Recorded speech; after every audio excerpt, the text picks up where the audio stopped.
નમસ્તે, સ્વાગત છે તમારા બધાનું આજના નવા વિડીયોમાં. અને આજે આપણે આવી ગયા છીએ શ્રી બાલાજી ભગવાનના દર્શન માટે. તો શું છે અહીંયાનો રસપ્રદ ઇતિહાસ, શું છે દર્શનનો ટાઈમિંગ અને શું સેવા અહીંયા ઉપલબ્ધ છે અને કયા વાર્ષિક ઉત્સવ ઉજવાય છે, બધી જ માહિતી તમને આ વિડીયોમાં આપવામાં આવશે. તો વિડીયોમાં અંત સુધી બન્યા રહેજો. ચેનલ ઉપર નવા હોવ તો ચેનલને સબસ્ક્રાઈબ કરવાનું પણ ભૂલતા નહીં અને વિડીયો ગમે તો લાઈક અને શેર પણ કરી દેજો.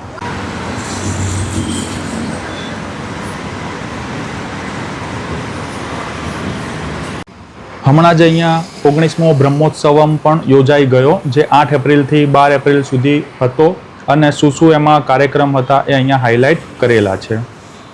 સૌથી પહેલાં તો વાત કરીએ લોકેશનની. તો તમે આ જે જોઈ રહ્યા છો છે સરખેજ ગાંધીનગર હાઈવે. આ સાઈડથી સરખેજ તરફથી આવી રહ્યું છે અને આ સાઈડ તમે જશો તો સામે ગાંધીનગર તમે જઈ શકો છો. તો પહેલાં તો સરખેજ ગાંધીનગર સ્થિત છે આ બાલાજી મંદિર. સામેની સાઈડ છે નિરમા યુનિવર્સિટી અને એક્ઝેક્ટ આ મંદિરની બાજુમાં છે લકુલિસ યોગ યુનિવર્સિટી. તો આ છે અહીંયાનું પ્રોપર એડ્રેસ. અને સરખેજ ગાંધીનગર હાઈવે તો છે જ, પણ એરિયા કહેવાય છે છારોડી. તો આ લોકેશન અમદાવાદમાં આવેલું છે અને ગુજરાતની અંદર. તો હવે આપણે જઈએ અંદર અને કરીએ વિડીયોની શરૂઆત. એવું કહેવાય છે કે અમદાવાદમાં શ્રી બાલાજી મંદિર બનાવવાનું સ્વપ્ન લગભગ 1975ની આસપાસથી શરૂ થયું હતું અને 2007ની સાલમાં ઘણા મહાન ભક્તોના સતત પ્રયાસો પછી તે પૂર્ણ થયું હતું. તો આપણે એન્ટ્રી કરી લીધી છે અને અહીંયા આ રીતે એક નાનું ગાર્ડન જેવું ખૂબ જ સુંદર બનાવેલું છે. સામે તમે જે આ જોવો છો હોલ, કે જ્યાં કોઈને લગ્ન પ્રસંગ કરવા હોય તો જે માહિતી છે એ પ્રમાણે 400થી 500 લોકોની વ્યવસ્થા છે આ હોલની અંદર અને એસી હોલ છે. તો તમે એ પણ બુક કરાવી શકો છો મેરેજ ને બધા ફંક્શન માટે. હવે અહીંયા આગળ તમે જોશો તો આ નીચેની સાઈડ જે જોવા મળે છે એ છે પાર્કિંગ. શ્રી બાલાજી મંદિરનું પાર્કિંગ વ્યવસ્થા. તો તમે તમારું 2 વ્હીલર 4 વ્હીલર અહીંયા મૂકી શકો છો. આ રીતનું કંઈક છે અહીંયાનું પાર્કિંગ. થોડુંક બેઝમેન્ટમાં છે એટલે કદાચ લાઇટિંગ થોડી ઓછી આવી રહી છે.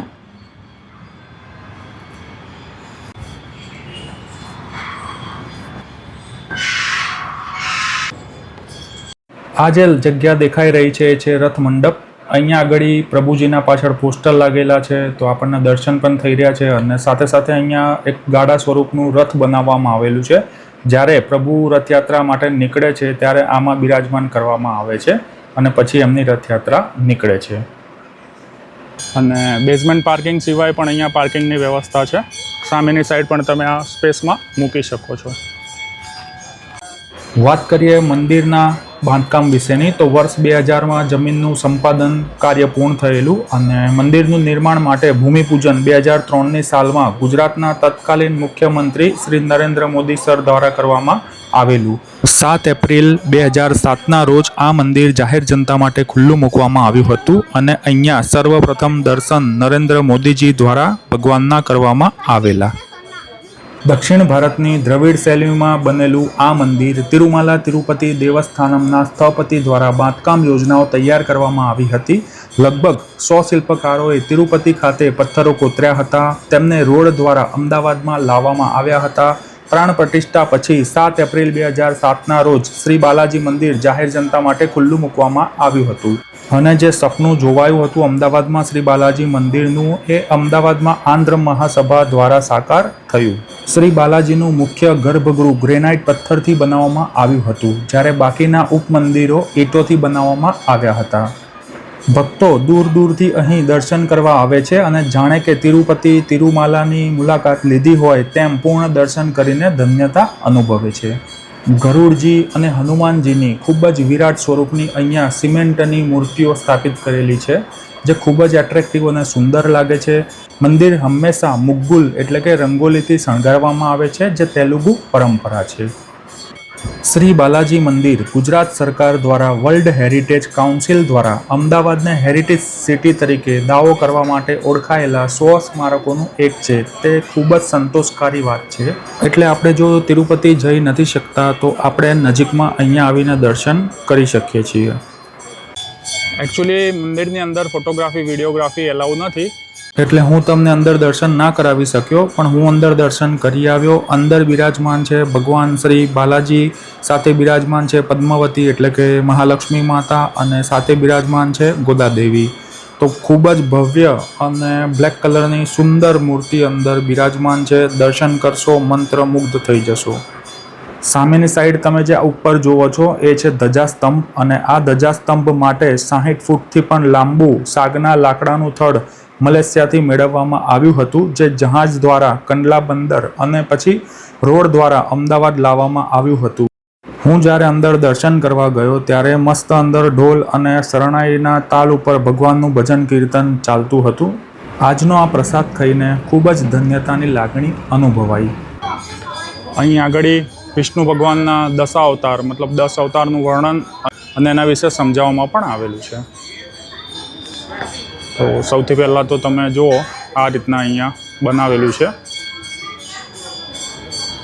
હવે તમને નજીકથી બતાવું.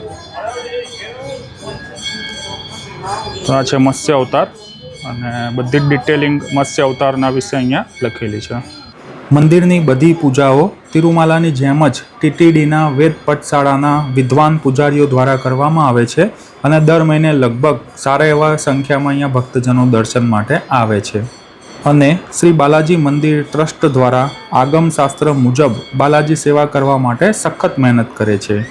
હવે વાત કરીએ મંદિરના દર્શન ટાઈમિંગની. તો સોમવારથી શુક્રવારે સવારે 7 વાગે મંદિર ઓપન થાય છે અને 12:30 સુધી ચાલુ રહે છે, અને સાંજે 4:30થી 9 વાગ્યા સુધી. સેટરડે અને સન્ડે તમે આવો છો તો 7 વાગ્યાથી લઈને સવારે 1 વાગ્યા સુધી, અને ઇવનિંગમાં 4:30 વાગ્યાથી રાતના 9:30 વાગ્યા સુધી આ મંદિર ચાલુ રહે છે. શનિવારે અને રવિવારે સાંજે 7 વાગ્યાથી મર્યાદિત લોકો માટે વહેલા તે પહેલાંના ધોરણે મફત અન્નદાનનું પણ અહીંયા આયોજન કરવામાં આવે છે. તમે તિરુપતિની જેમ જ તમારા વાળ જો અર્પણ કરવા માંગો છો તો 300 રૂપિયા આપીને અહીંયા આગળ નાઈની સુવિધા ઉપલબ્ધ હોય છે શનિ અને રવિ માટે.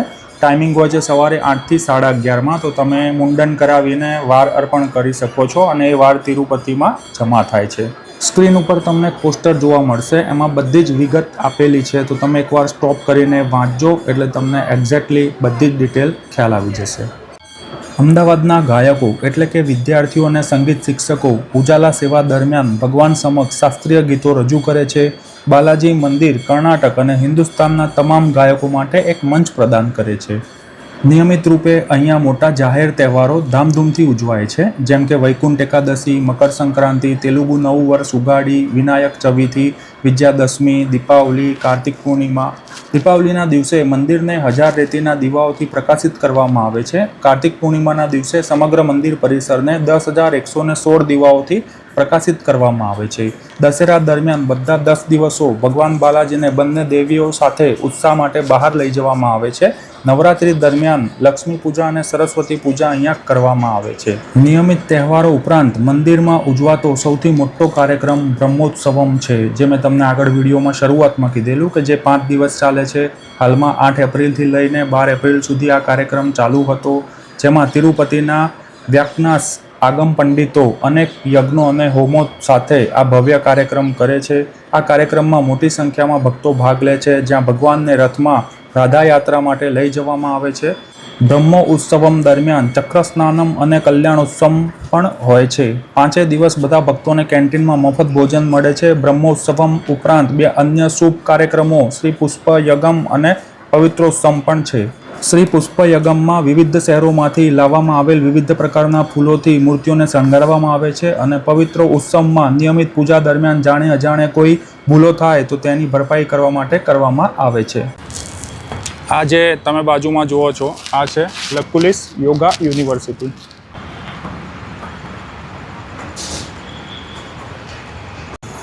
અહીં આગળ બિરાજમાન છે ગરુડ સ્વામી.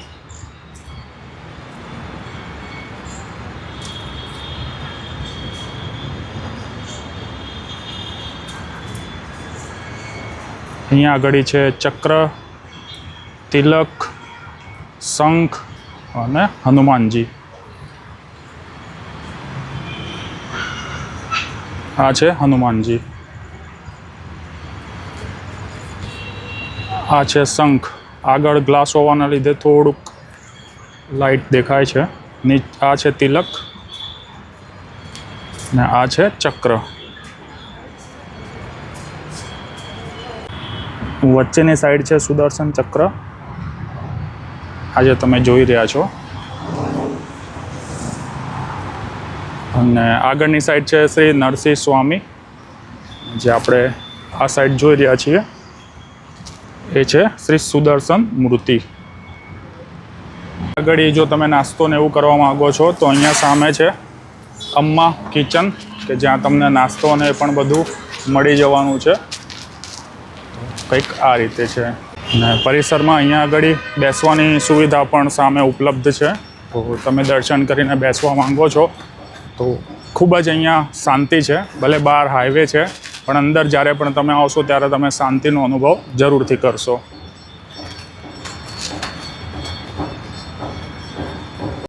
દર રવિવારે અહીંયા સ્વૈચ્છિક રક્તદાન પણ થાય છે. શિબિર આયોજન થાય છે દર રવિવારે સાંજે 5 થી 8 વાગ્યા.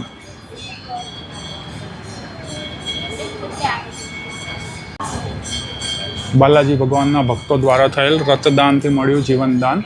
2012થી લગભગ દર સપ્તાહે નિયમિતપણે રક્તદાન અહીંયા યોજાય છે.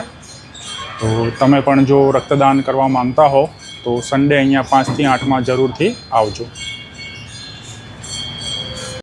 અહીંયા છે બૂટ ચપ્પલ મૂકવા માટેના રેક. અહીંયા છે પૂજાપા ભંડાર. તો આ જે તમે સામેની સાઈડ જુઓ છો આ છે યજ્ઞ મંડપ. અહીંયા આગળ યજ્ઞ થાય છે. પહેલાં યજ્ઞ એકચ્યુઅલી અહીંયા આગળ થતા હતા પણ હવે આ અન્ન મંડપ તરીકે ઓળખાય છે અને યજ્ઞ મંડપ તરીકે આ નવું અહીંયા બનાવેલું છે. તો અહીંયા યજ્ઞ ને બધું અહીંયા આગળ થાય છે. તો તમે સામે યજ્ઞ કુંડને બધું જોઈ રહ્યા છો અને પાછળ બિરાજમાન છે પ્રભુ. અહીંયાથી તમે સામે જોશો તો આ પણ એક હોલ છે.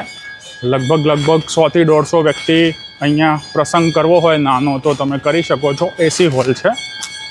શ્રી બાલાજી મંદિર સંકુલ અને વોશરૂમ પણ અહીંયા ઉપલબ્ધ છે.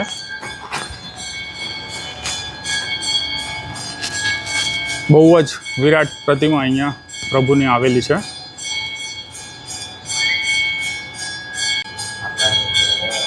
શ્રી બાલાજી મંદિર સંકુલ. આનું ઉદ્ઘાટન 4 એપ્રિલ 2010ના દિવસે કરવામાં આવેલું.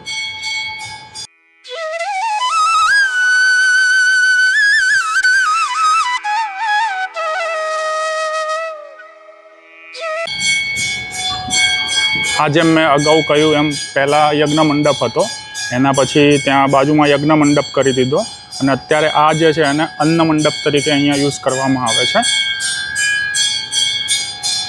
અહીંયા એક કુંડ જેવું પણ દેખાય છે જેમાં પાણી ભરેલું છે.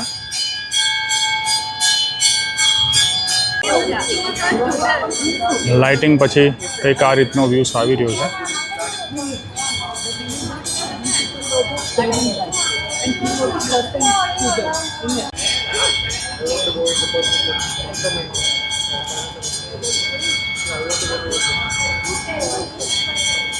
આજનો આ વિડીયો તમને કેવો લાગ્યો કોમેન્ટ કરીને જરૂરથી જણાવજો. અને તમે જ્યારે પણ અમદાવાદ આવો છો અથવા અમદાવાદમાં જ રહો છો તો અહીંયા જરૂરથી વિઝિટ કરજો. ખૂબ જ અદ્ભુત મંદિર છે.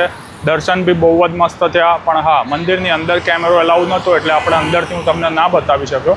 બાકી અંદર બિરાજમાન છે પ્રભુ શ્રી બાલાજી, માતા મહાલક્ષ્મી, માતા ગોદાદેવી. તમે જરૂરથી ત્યાંના દર્શન કરજો. બહુ જ જલ્દી મળીશું એક નવા વિડીયો સાથે. ત્યાં સુધી બધાને જય શ્રી બાલાજી.